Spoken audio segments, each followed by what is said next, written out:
We will give you food.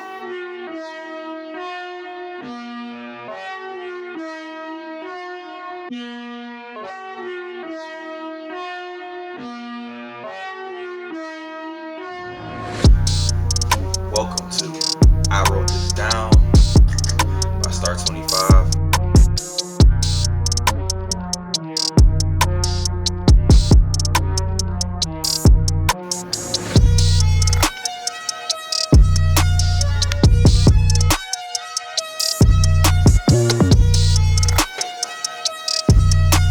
On this beautiful day, wherever you at, just want to let you know, if you having tough issues, man, it's gonna be alright.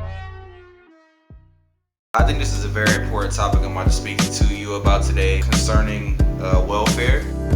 Does it do well or not well? A lot of people are on welfare today, and for some people they need it. Well, according to almighty Google, just to give you a disclaimer, welfare refers to a range of government programs that provide financial or other aid to individuals or groups who cannot support themselves. Welfare programs are typically funded by taxpayers and allow people to cope with financial stress during rough periods of their lives. So for example, if you lost your job, in most states they cover you, giving you money. Where I'm from, they call it Marvin.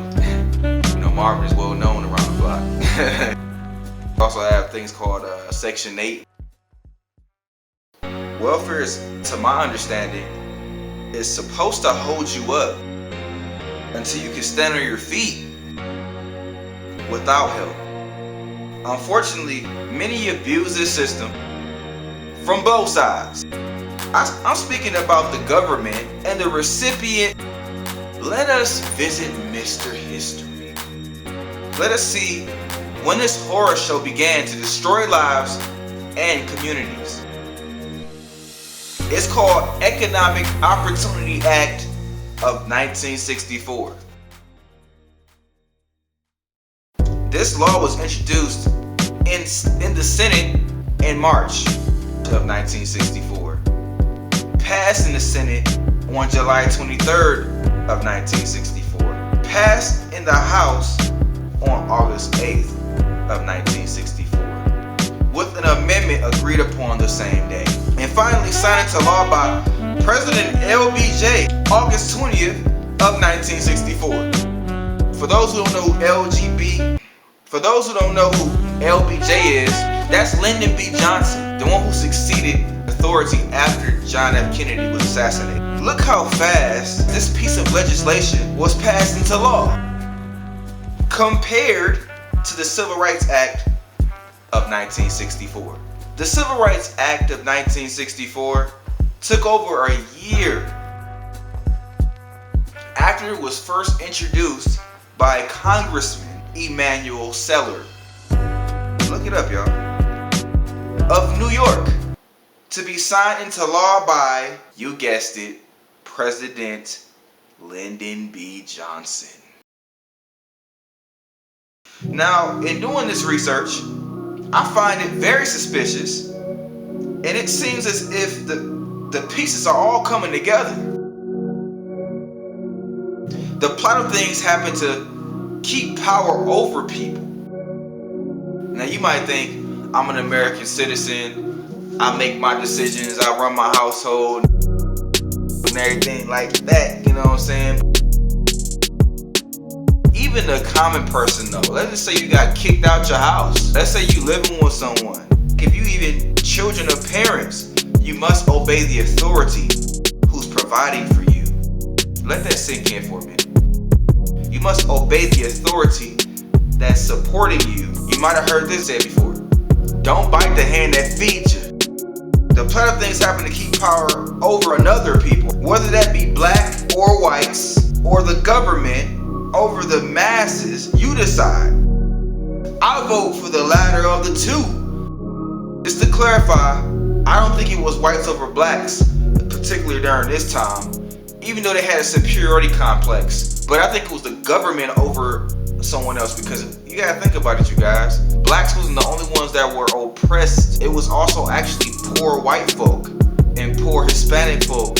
Now mind you, President John F. Kennedy, still president and alive in the thick of the civil rights movement.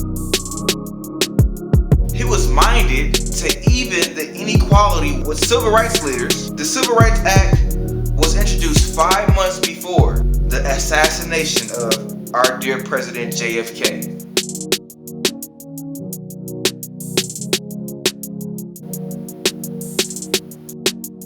Not too many months after President LBJ was sworn in, the Economic Opportunity Act was passed. Not surprisingly, 5 months later. Is this coincidence? Let's move forward to the next point.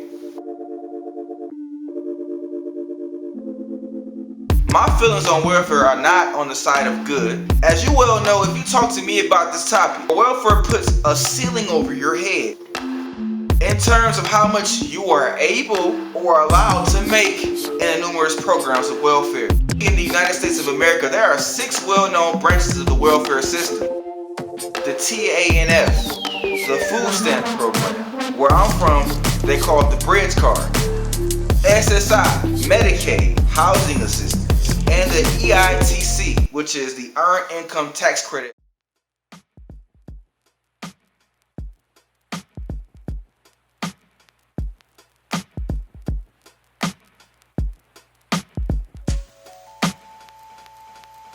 The government nicknamed these the social safety nets. Not for social safety, but a safe way to usher in and maintain socialism/communism.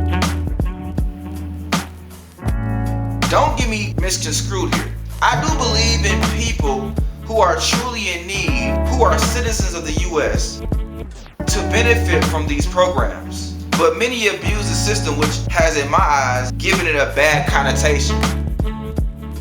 Puts a cap on the income you are able to make, thus keeping you in poverty. I guess many people like being in poverty. People want to play the lotto, want to chase their dreams, want to make fast money, but then at the same time they want their cake and want to eat it too. They want to milk the government, and the government tells you that you can't make over a certain amount, which makes sense. If you make over a certain amount, you can take care of yourself. In short, get out of the welfare system. You will be well off doing for yourself, period. If abused, it could cause generational poverty, not generational wealth.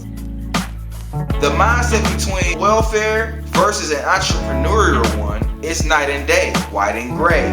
I say gray because the government has brainwashed to really believe that they are helping you, but in reality, they don't really care about you.